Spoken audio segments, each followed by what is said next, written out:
បាទសួស្តីអ្នកទាំងអស់គ្នាស្វាគមន៍មកកាន់ Channel របស់ខ្ញុំសាជាថ្មីម្ដងទៀតបាទនៅថ្ងៃនេះខ្ញុំចង់ឆ្លើយតបទៅនឹងសំណួររបស់អ្នកដែលសួរខ្ញុំម្នាក់ថាតើពេលជាប់ឆ្នោត DV ហើយនៅពេលណាយើងត្រូវធ្វើលិខិតថ្កោលទោសបាទប៉ុន្តែមុននឹងឆ្លើយនៅសំណួររបស់គាត់ខ្ញុំសូមនិយាយអំពីរឿងរ៉ាវរបស់ខ្លួនឯងបន្តិចការដែលធ្វើលិខិតថ្កោលទោសនោះណាអញ្ចឹងសម្រាប់ខ្លួនឯងនេះគឺខ្ញុំធ្វើលិខិតថ្កោលទោសដល់ទៅ2ស្ថាប័នទី1ខ្ញុំធ្វើលិខិតថ្កោលទោសនៅប្រទេសកូរ៉េទី2លិខិតថ្កោលទោសរបស់ខ្មែរយើង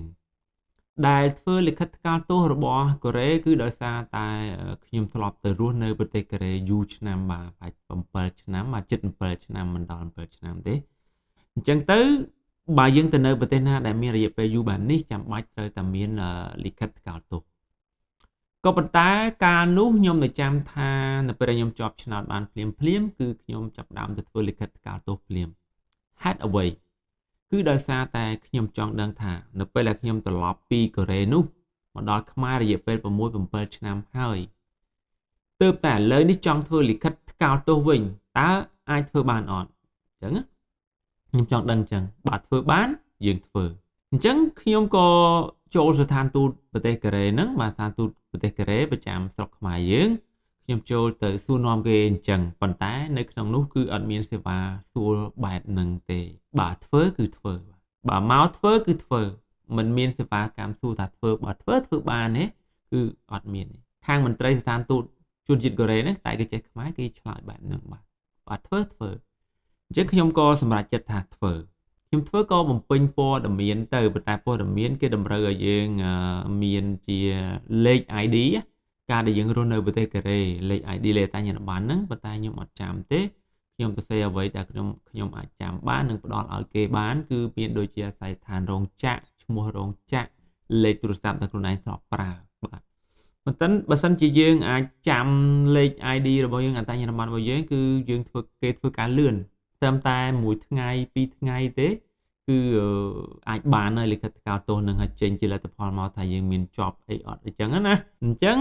ខ្ញុំអត់បានមានព័ត៌មាន ID ខ្ញុំធ្វើទៅតាមអ្វីដែលខ្ញុំចាំបានប៉ុណ្ណាខ្ញុំឲ្យគេប៉ុណ្ណឹងអញ្ចឹងរយៈពេលធ្វើបែប4 5ថ្ងៃបាទជួប4 5ថ្ងៃអញ្ចឹងសរុបមកគឺមកធ្វើលិខិតថ្កោលទោសរបស់កូរ៉េហ្នឹងគឺខ្ញុំចំណាយពេលប្រហែលជិត1អាទិត្យហើយខ្ញុំត្រូវឡើងចុះបាត់ដំបងភ្នំពេញនឹងពីរបីជើងទើបបានបាទហើយមួយទៀតដែលខ្ញុំកត់សម្គាល់ឃើញថាវាអត់មានអស់លុយអស់កាក់ទេអត់មានអស់លុយអស់កាក់1រៀលអត់មានអស់ទេក្រៅតែពីថ្លៃធ្វើដំណើរតែបកមកនិយាយលិខិតថ្កោលទោសរបស់ខ្មែរយើងវិញយើងធ្វើនៅពេលដែលយើងទទួលបានលិខិតណាត់សម្ភាសលិខិតណាត់សម្ភាសពីស្ថានទូតអាមេរិកគេណាត់យើងឲ្យទៅសម្ភាសថ្ងៃនេះម៉ោងនេះពេលនោះហើយគឺយើងអាចទៅធ្វើលិខិតថ្កោលទោសបានហើយពីព្រោះលិខិតថ្កោលទោសរបស់យើងនឹងមានទម្ងន់ភាពត្រឹមតែ3ខែទេហើយធ្វើនោះដែរវាខុសគ្នាត្រង់លិខិតពីលិខិតថ្កោលទោសខ្មែរយើងត្រង់ថាយើងធ្វើនៅនេះនៅស្រុកយើងអស់ 60000 ហើយគេមាននៅសួរមុខទៀតថាយើងយកសេវាអង់គ្លេសទេសេវាបកប្រែភាសាអង់គ្លេសអត់បើយកថែមលុយទៀតអញ្ចឹងខ្ញុំអស់ 60000 ទៀតបាទអញ្ចឹងសរុបមកទាំងខ្មែរ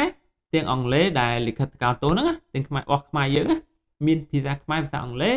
គឺត្រូវអស់2ដល់ 100000វាខុសគ្នាថងថាលិខិតថ្កោលទោសមួយខ្ញុំធ្វើរបស់កូរ៉េនោះគេចេញមកដូចចេញតាំងពីប្រទេសកូរ៉េណាមកនោះអត់អស់1រៀលហើយមានជាភាសាកូរ៉េអង់គ្លេសពីក្រោមបាទហើយអត់អស់លុយទេបកមកមើលខ្មែរយើងវិញធ្វើនៅក្នុងប្រទេសអស់លុយហើយកដាលិខិតថ្កោលទោសហ្នឹងខុសគ្នាថងថាចុះមិនក៏មិនដាក់អក្សរខ្មែរពីលើអង់គ្លេសពីក្រោមដូចគេដែរទៅដើម្បីកុំឲ្យវាសាំញ៉ាំវាស្មុគស្មាញច្រើនតែបើសិនជាអ្នកចង់ធ្វើថាទៅភាសាផ្សេងណាដូចភាសាបារាំងឬក៏ភាសាអីផ្សេងហ្នឹងទៅអេស្ប៉ាញអីផ្សេងអាហ្នឹងចាំគិតទៀតប៉ុន្តែបើត្រឹមជាភាសាអង់គ្លេសមិនក៏មិនធ្វើដូចលិខិតថ្កោលទោសរបស់កូរ៉េទៅមានភាសាកូរ៉េមានភាសាអង់គ្លេសនៅពីក្រោមហេតុធ្វើយើងស្រួលហើយក៏មិនបាច់មានអញ៉ៃដែរបាទហើយយើងត្រូវធ្វើលិខិតថ្កោលទោសខ្មែរហើយសួរនាំថាត្រូវបកជាអង់គ្លេសអត់បើបកមានច្បាប់ផ្សេងថែមលុយថែមកាក់ទៀតឃើញវាខុសគ្នាណាអញ្ចឹងនេះជារឿងខុសគ្នាមួយរវាងការធ្វើលិខិតថ្កោលទោសរបស់កូរ៉េ ហើយនឹងការធ្វើលិខិតថ្កោលទោសរបស់ខ្មែរយើងទី1អស់លុយទី2សេវាกระดาษចេញមកវាមានកระดาษរបស់ខ្មែរផ្សេងกระดาษភាសាអង់គ្លេសផ្សេងបាទអញ្ចឹងវាពិតជាពិបាកភាសាមួយគេហៅដូចជាការិយាធិបតេយ្យវាស្មុគស្មាញបាទវាស្មុគស្មាញអញ្ចឹងនេះជាអ្វីដែលខ្ញុំបានឆ្លងកាត់និងធ្វើអញ្ចឹងឆ្លើយតបទៅនឹងសំណួរហ្នឹងអ្នកដែលសួរខ្ញុំហ្នឹងគឺដូចខ្ញុំនិយាយមិញអញ្ចឹងថាលិខិតថ្កោលទោសរបស់ខ្មែរយើងគឺយើងធ្វើនៅពេលដែលទទួលបានលិខិតណាត់សម្ភាសន៍ពីស្ថានទូតអាមេរិកថាថ្ងៃណាហើយទើបយើងចូលស្ថានទូតសម្ភាសន៍ចាំយើងធ្វើបាទហើយខ្ញុំនៅចាំបន្ថែមមួយទៀតថាការដែលធ្វើលិខិតថ្កោលទោសរបស់កូរ៉េហ្នឹងអត់មានសុពលភាពទេគឺចេញមកតែម្ដងហើយអត់មានសុពលភាពទេវាអាចនឹងប្រហែលជាខ្ញុំមិនបានត្រឡប់ទៅកូរ៉េវិញទេអញ្ចឹងក៏អាចបានដែរក៏អាចថាបានដែរបាទតែបើសិនជាស្រុកយើងមានសុពលភាពត្រឹមតែ3ខែទេហើយធ្វើនៅសន្តាគារ Cambodia ណាសន្តាគារហ្នឹងនៅខ្សែឋានភូមិអីឃុំអីខ្ញុំអត់ស្គាល់ទេបាទគាត់ដឹងថានៅសន្តាគារ Cambodia ណាអញ្ចឹងអ្នកទាំងអស់គ្នាអាចទៅធ្វើនៅទីនោះបានហើយតាមពិតទៅខ្ញុំធ្លាប់ព្យាយាមធ្វើនៅតាម app ដែរប៉ុន្តែអត់កើតទេបាទ error រហូតបាទនឹងកាំង error អញ្ចឹងអ្នកមិនខ្វល់ថាអ្នកនៅខេត្តណាទេអាចឡើងទៅធ្វើនៅនឹងបានទាំងអស់បាទទៅធ្វើនៅនឹងផ្ទាល់ទៅស្រួលមិនចាំបាច់ធ្វើតាម app វារៀងពិបាកវា error វាកាំងណាហើយអ្នកដែលជាប់ឆ្នោតចំណោមខ្ញុំហ្នឹងក៏គាត់ព្យាយាមធ្វើ app តាម app ដែរប៉ុន្តែវាអត់ដំណើរការដូចគ្នាបាទអញ្ចឹងសរុបមកលិខិតថ្កោលទោសធ្វើពេលទទួលបានលិខិតអសម្ភាសន៍នៅសន្តាគារ Cambodia ណាហើយតម្លៃអស់ 60000 បើសិនជាបកភាសាអង់គ្លេសទៀតអស់ 60000 ទៀតបាទអញ្ចឹងអស់ 6 ទៅ 100,000 120,000 បាទ 120,000 សំទោសអូខេអញ្ចឹងវីដេអូរបស់ខ្ញុំនៅថ្ងៃនេះខ្ញុំមានតែប៉ុណ្្នឹងដើម្បីឆ្លើយតបទៅនឹងសំណួររបស់អ្នកដែលសួរហ្នឹងហើយក៏ចង់និយាយរៀបរាប់អំពីដំណើរការរបស់ខ្លួនឯងការធ្វើលិខិតថ្កោលទោសរបស់ខ្លួនឯងដែរបាទការនៅកូរ៉េនិងនៅខ្មែរបាទអរគុណច្រើនបាយបាយជួបគ្នានៅវីដេអូក្រោយទៀត